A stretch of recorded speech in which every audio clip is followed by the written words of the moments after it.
Today, we're peeling back the layers of the mystery surrounding the Ouija board, an object that's fascinated, terrified, and divided people for generations.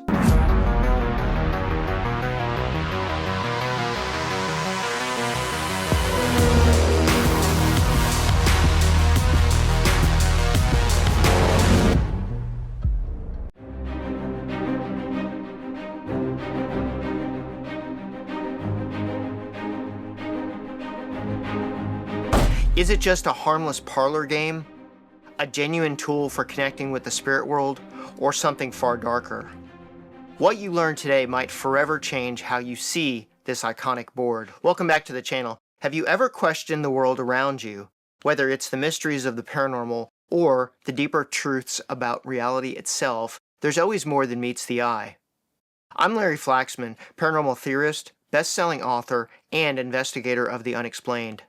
On this channel, we explore the boundaries of science, the supernatural, and the unknown, diving into everything from spirit communication and hauntings to the nature of existence itself. If you're fascinated by what lies beyond the ordinary, curious about fringe science, or searching for answers to life's greatest mysteries, you're in the right place. Let's get into it. The Ouija board, as we know it, was patented in 1891 by Elijah Bond and marketed as a fun parlor game. But the idea of communicating with the dead actually goes back much further.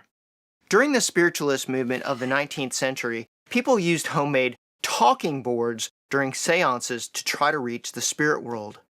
When the commercial Ouija board hit the market, it became an overnight sensation. Suddenly, anyone could tap into the unknown, no psychics required.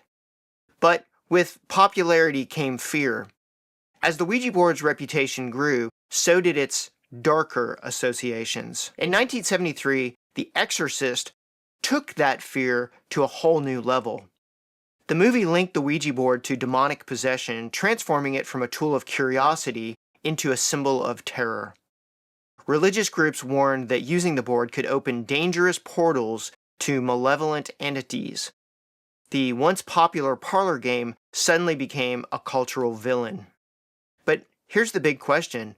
Are these warnings based on truth, or are they fueled by superstition? Let's shift gears for a moment. From a scientific perspective, the Ouija board's movement is often explained by the ideomotor effect, which is a phenomena where subtle, unconscious muscle movements guide the planchette without the participants actively realizing it. In other words, it feels like the board is moving on its own, but it's actually your brain and muscles doing the work subconsciously. Skeptics find this explanation convincing. But believers argue that some messages are too specific, too personal to be mere coincidence. Could spirits be influencing these movements, or is it all in our minds? No discussion about the Ouija board is complete without its most infamous stories. The 1949 St. Louis case. This case reportedly inspired the movie The Exorcist. A young boy's use of a Ouija board allegedly triggered events that escalated into possession. While Hollywood exaggerated much of the story, it cemented the board's place in paranormal lore. Not all Ouija board stories are terrifying, though. Many people claim that it delivers heartfelt messages from loved ones. One woman even reported a detailed message from her late grandfather, something that no one else could have known. Are these stories proof of life after death, or just the result of suggestion and emotion? Should we fear the Ouija board? Well, here's the truth. The board itself isn't inherently dangerous. It's all about your intention. Approaching it with fear, disrespect, or even emotional instability can lead to negative experiences. But used thoughtfully and respectfully, it can be a tool for discovery and connection. If you're curious about using a Ouija board, keep these tips in mind.